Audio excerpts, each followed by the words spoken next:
Welcome to Phazon Labs, powered by the World 1-1 Podcast Network. We are the internet's premier Metroid Futurist podcast, where every week we pitch our idea for a brand new Metroid game that'll never see the light of day, but we hope and we pray.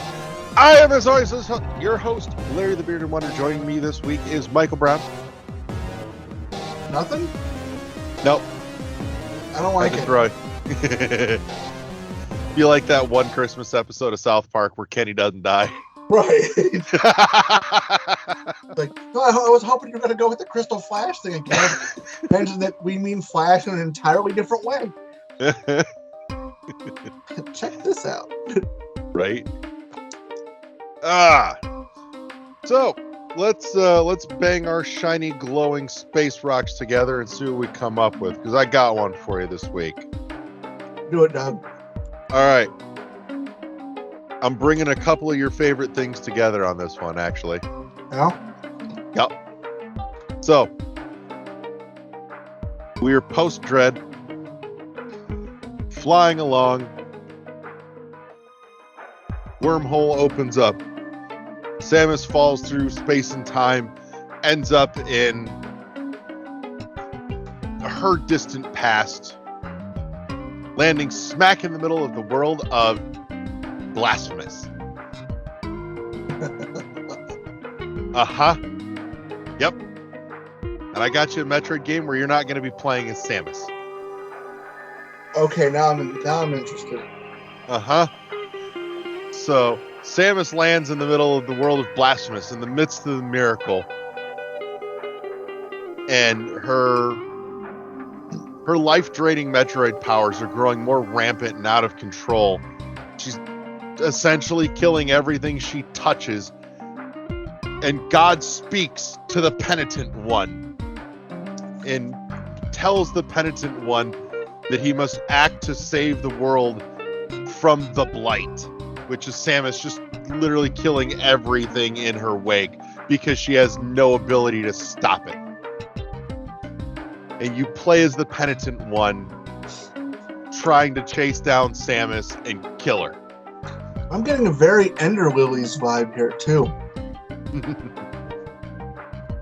So, that's my bit. And I just kind of want to see the idea of these faith and prayer powered abilities stacking up against Samus as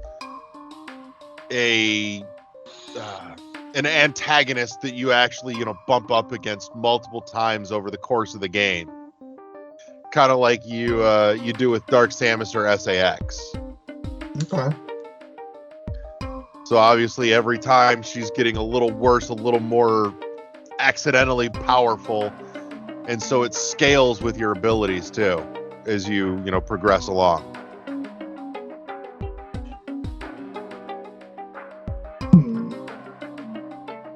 You got a story here? Yeah, that's it. That's my story right there. I mean, you maybe get a little bit of back and forth with God trying to direct the Penitent One to find assorted relics that may actually help. But I really like the idea of Samus landing in a time period in a world where she is so far advanced technologically and as such, weapon-wise as well, that the only thing that stands a chance is essentially faith-powered abilities. Huh. It's like pitting science and religion against each other in combat. Okay. I'm having a little difficulty getting a hold of anything here, though. Like, it seems like there's a lot of possibility, but I just don't see it meshing all that well.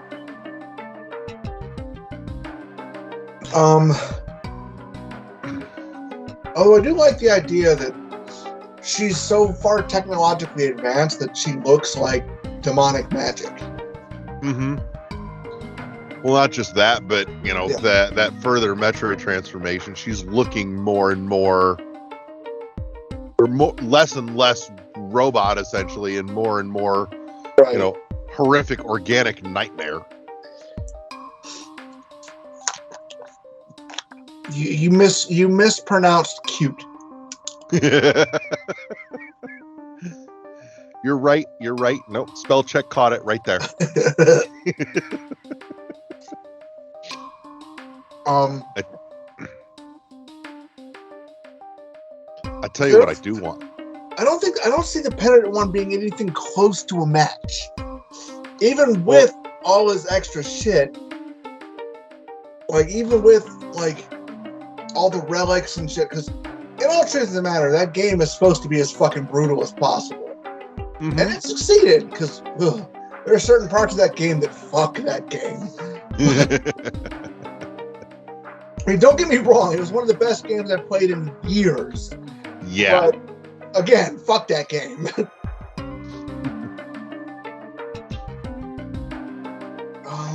But see, I'm seeing the Penitent one essentially being the hand of God in this situation, because it's God trying to stop Samus and essentially acting through the Penitent one, and so he's getting some godly backing behind him.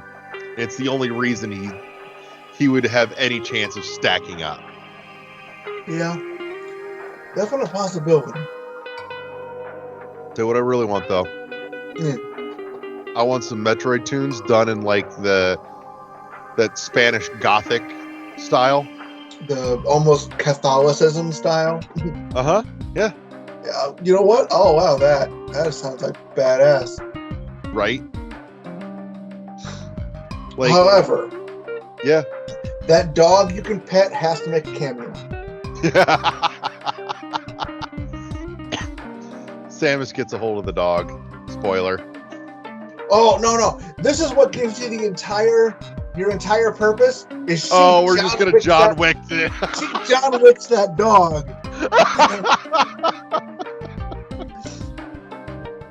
And that's what makes God step in and go, this bitch be cray. Oh, stamped, certified, fucking gold press that shit.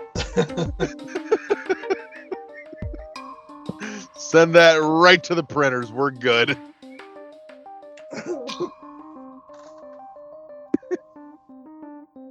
Oh, Jesus. There we go. That's what's happening in the movie. The Penitent one's gonna get played by fucking Keanu Reeves. Acceptable.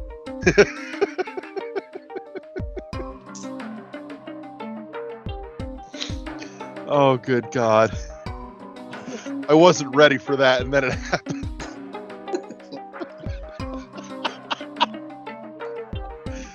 Shit. Oh.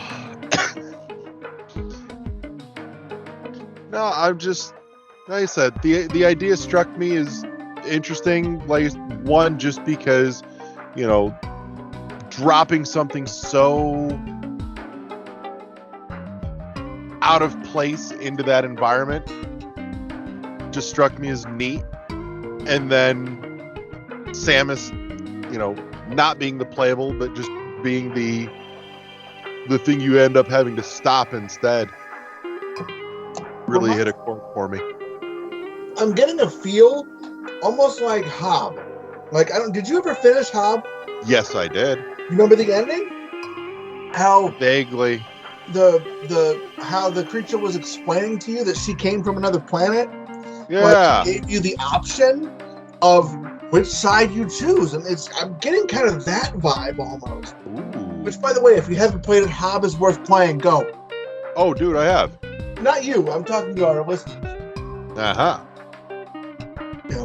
He's right. You should play Hob. It's gorgeous. Yeah. Hob was way better than I had any right to be. Sadly, Hob also deserved better than I got. Yes, it did. But that's one of those two, though, that it's greater than the sum of its parts, because it had problems. It did have problems. I'm not saying it's perfect by any means. Right. But the entire game is played without a single word being spoken. and you still get the entirety of the story, and it was really well done. The visuals were phenomenal for what it is, because it plays like an old overhead isometric view Zelda game. Yeah. You know, like, but yeah, it wasn't perfect, no, but it was still really well done. It wasn't perfect, but it didn't have to be. Plus, I think you can get it on sale at this point, so it's definitely worth the sale price. I would double dip and get a physical if it was out. In a heartbeat. Yes. In a heartbeat. Indeed. But yeah. No, that was my thought. Yeah, I like it. Well, we named it. Oh. What do you think? I got nothing. You know me, I'm not good with these names. Let's see. Go with Metroid, the Blight. I'm pretty sure the Blight was what they used to call the bad guy in Ender Lilies, though. Was it? I'm pretty sure. I haven't finished it. I did order a physical, though. I don't remember if I did or not. Oh, I'm sorry, man. Yeah. I don't think I did, just because it was a decent game, but I'll never touch it again. I can appreciate that. I haven't gotten as far with it as I wanted. Yeah, as I said, I finished it.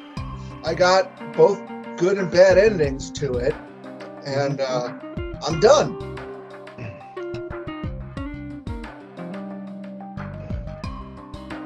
Call it Metroid Penance. I like that, actually. That does have a certain right ring to it, doesn't it? Although, in all truth of the matter, I don't think this would count as a Metroid game. I think this should be a blasphemous, side quest. Mm-hmm. So I'm almost. This would make neat blasphemous DLC, I think.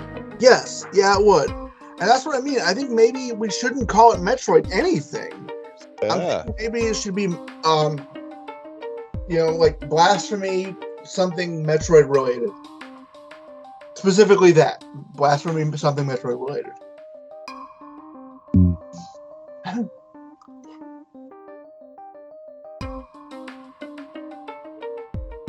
You there? Oh, I'm here. I'm just thinking. You know what would be technically correct? What? Blasphemous. The Virgin Mother. Perfect. The Virgin Mother is the Blight. Yeah, I'm sold. I like it. That felt slightly like a reach for me, but I'm like, you know what? It's so spot on. It's comical because you really have to think about it for a second to get to there and go, oh. So.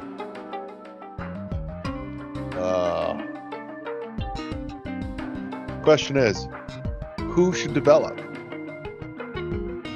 I think the Blasphemous team.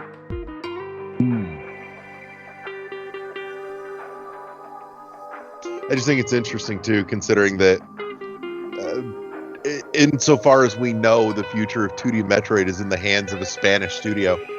Nope. Or the team that did the Kirby game made of yarn. Oh my god. Can you imagine a little yarn knitted fucking penitent one plushie? Oh my god, I need this. I thought you were gonna say a yarn knitted Metroid, and I'm sold on that automatically. Oh yeah, no, agreed. I'm just thinking the pure absurdity though. The contrast of yarn knitted plushie and the penitent one. Spilling. He's got a knitting needle for a sword. Oh my god, this would be great.